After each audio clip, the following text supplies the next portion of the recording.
একটা হাদিস বলবো আমার যুবকদের উদ্দেশ্যে বলা। আল্লামা ওয়াকিদি আলাইহির রাহমাতুল্লাহ, উনি 130 থেকে 207 হিজরি পর্যন্ত হায়াত পেয়েছেন। সুবহানাল্লাহ। জেনার হাদিস বলতেছি আজ থেকে 1200 বছর আগের। ফতহুস শাম কিতাবের মধ্যে তিনি এই হাদিসটা লিখেছেন। খুব গভীর খেয়াল। ঈসাই বাদশাহ একবার এক ঈসাই বাদশাহ বাগদাদে হামলা করলেন। মুসলমানদের সাথে অনেক যুদ্ধ হলো। একটা পর্যায়ে আল্লাহ ইমতিহান দিলেন, মুসলমানরা পরাজিত হলো। যখন পরাজিত হলো, ঈসাই বাদশাহ করলেন কি, সবাইকে ধরলেন। ধরার পর এক এক করে সবাইকে শহীদ করে দিচ্ছেন, হত্যা করছেন। একটা পর্যায়ে তেনার মহলের কাছে 10 জনকে আনলেন। এই 10 জনকে দেখতেছেন একটু যুবক করে, বয়োজ্যেষ্ঠ ওলামায়ে কেরামও আছেন ওখানের মধ্যে। এই 10 জনকে ধরেছে। প্রথম জনকে ধরে বলতেছে ঈসাই ধর্ম গ্রহণ করো, ইসলাম ধর্ম ত্যাগ করো। বলতেছে জান যাবে কিন্তু ঈমান যাবে কবির খেয়াল। বলতে দেরি নেই, গলাটার মধ্যে ছুরি দিয়ে দরপাতে শাহাদাতের জাম পান করলেন। বাকি 9 জন দেখতেছে। কঠিন মুহূর্ত। এরকম যদি আমাদের সামনে হয়, আমাদের ঈমান কিন্তু চলে যাবে। বলবো যে না না ঠিক আছে, এটাই দেন, ঠিক কিনা? বর্তমানে আমাদের ঈমান এত দুর্বল হয়ে গিয়েছে। তখনকার ঈমানদার, তেনাদের দাম দেখেন, ঈমান দেখেন কি পাওয়ার ছিল। আল্লাহু আকবার। যখন ঈমান হাল উঠবে, আল্লাহ রাসূলের ঈমান যতটুকু আপনার উপর, ততটুকু আল্লাহ আপনাকে সহযোগিতা করবে। যদি বলেন আল্লাহ আমার কাজটা কালকে করে দিবে, তাহলে আপনার আল্লাহর ক্ষমতা ততটুকু। কথা বুঝেন নাই? আল্লাহ সবার জন্য এক, কিন্তু যার যার জন্য আলাদা আলাদা আছে। হিন্দুর জন্য আল্লাহ আছে, ঠিক না? খ্রিস্টানের জন্য আছে। আওয়াজ দেয় না, আরো জোরে বলতে হবে। বৌদ্ধের জন্য আল্লাহ আছে কিনা? মুসলমানের জন্য আছে, মুমিনের জন্য, কমিনের জন্য, অলির জন্য, গৌসের জন্য, আবার আমার আল্লাহ নবীদের জন্য আছে, ঠিক কিনা? এক একজনের সাথে আমার আল্লাহ এক এক রকম। যার ইমানের শক্তি, ইমানের দৌলত বেশি, আমার আল্লাহ তার সাথে তত বেশি সম্পর্ক। গভীর খেয়াল। ওই 9 জন দাঁড়িয়ে আছেন, দেখতেছেন। একজনকে শহীদ করে দেওয়া হলো নির্মম ভাবে। আরেকজনকে বলতেছে ঈসাই ধর্ম গ্রহণ করো। বলতেছে না, জান যাবে, ঈমান যাবে না। বলতে বলতে দ্বিতীয় ওই 8 নাম্বার জনকেও, 9 নাম্বার জনকে, এভাবে একজন করে করে সকলকে শহীদ করে দিয়েছেন। লাস্ট একজন যুবক। গভীর খেয়াল। এই যুবক আপনার উদ্দেশ্যে বলছি। 9 নাম্বার শেষ হওয়ার পর যখন লাস্ট যুবক বাকি রয়েছে, ওই যুবক যখন দেখতেছেন 9 জনকে শহীদ করে দেওয়া হলো, যুবকের পালা যখন আসতেছে, বলতেছে পাদ্রী, ঈসাই পাদ্রী বলতেছে, বাদশাহ নামদার আমাকে সুযোগ দেন, তাকে আমি একটু ধরাশায়ী করি। তাকে যে কোনো ভাবে হলেও ইসলাম থেকে ডিমোটিভেট করে তাকে ঈসাই বানাবার চেষ্টা করছে। বলে ঈসাই ধর্ম নাও, নাহলে তুমি এখন 9 জনের মতো শেষ হয়ে যাবা। যখন এগুলো বলতেছে, সে বলতেছে আমার জান যাবে, ঈমান যাবে। বাদশাহ বলতেছে এরা কেমন মুসলমান, গর্দান নিয়ে নিচ্ছি। নবীজি পর্দা করেছেন তখন অনেক বছর হয়ে গিয়েছে, ইন্তেকাল করেছে। রুখসাত করেছেন অনেক বছর হয়ে গেছে। বলতেছে দেখে নাই কিছু, আল্লাহকে দেখে নাই, নবীকে দেখে নাই, কিন্তু জান দিতে প্রস্তুত। এগুলো কেমন মুসলমান? সুবহানাল্লাহ। একটা পর্যায়ে এখানে প্রিন্সেস, রাজার রাজকুমারী ছিল, রাজকন্যা প্রিন্সেস দাঁড়ানো ছিল। সে বলল যে বাবা আমাকে দাও, আমি তো মেয়ে, আমি আকৃষ্ট করে তার ঈমানটা নষ্ট করবো, যেটা এখন বর্তমানে হচ্ছে। আওয়াজ দেয় না, ঠিক কিনা? এসব সোশ্যাল মিডিয়ার নামে হচ্ছে কিনা?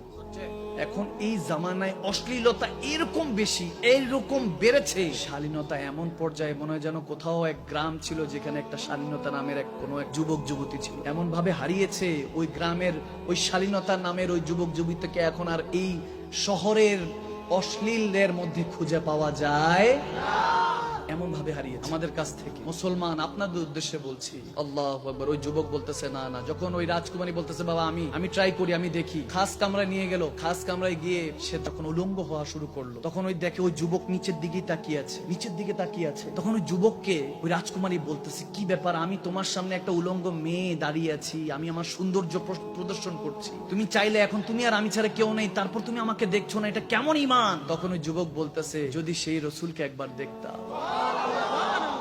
যদি সে একবার রব্বুল আলামিনকে দেখতা, যিনি সৌন্দর্য বানিয়েছেন, তেনাকে একবার দেখলে তোমার সমস্ত সৌন্দর্য ওখানে হারিয়ে যেত, রান হয়ে যেত। বলতে দেরি নাই, যুবকের এরকম ঈমান দেখে ওই রাজকুমারী বলতেছে আমি কলমা পড়তে চাই। সুবহানাল্লাহ।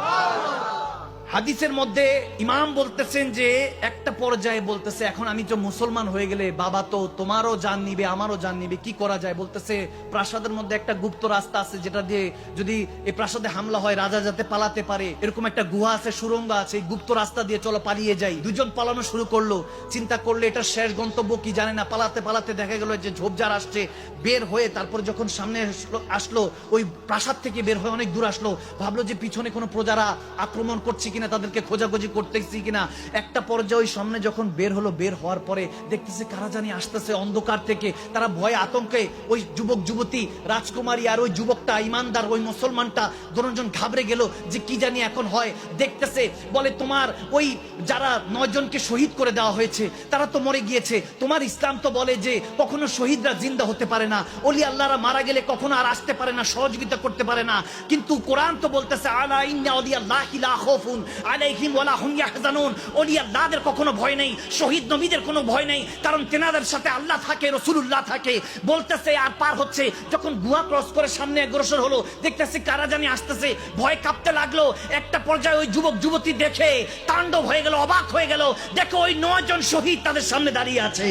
9 জন শহীদ যখন দাঁড়িয়ে আছে, তখন তারা বলতেছে আপনারা কিভাবে দাঁড়িয়ে আছেন? বলে ওই যে আগেও বলেছিলাম শহীদরা জিন্দা থাকে, আল্লাহর ওলিরা নবী রাসূলরা জিন্দা, যারা মুমিন হয় আল্লাহর পথে রাসূলুল্লাহর পথে শহীদ হয় তারা কখনো মুর্দা না, তারা জিন্দা।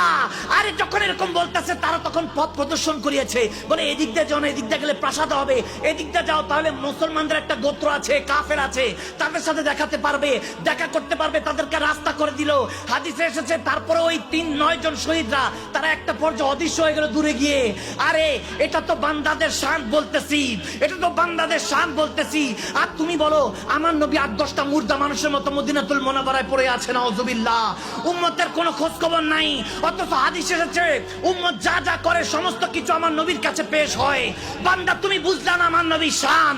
আর আমার আলা হযরত বলে গিয়েছেন जो मुर्दा कहे बाकी मुर्दा है वल्लाह, जहन्नम में उसका नाम कुंदा है वल्लाह, तू जिंदा है वल्लाह, तू जिंदा है वल्लाह, मेरे चश्मे आलम से छुप जाने वाले या रसूल अल्लाह। আপনি আশিকদের চোখের আড়াল হতে পারেন, আপনি মনের আড়াল না, আপনি সর্বদা জিন্দা, ঠিক কি না? আমার নবী হায়াতুন নবী, জিন্দা নবী। আমরা কোনো মুর্দা নবীর কলমা পড়ি না, ঠিক কি না?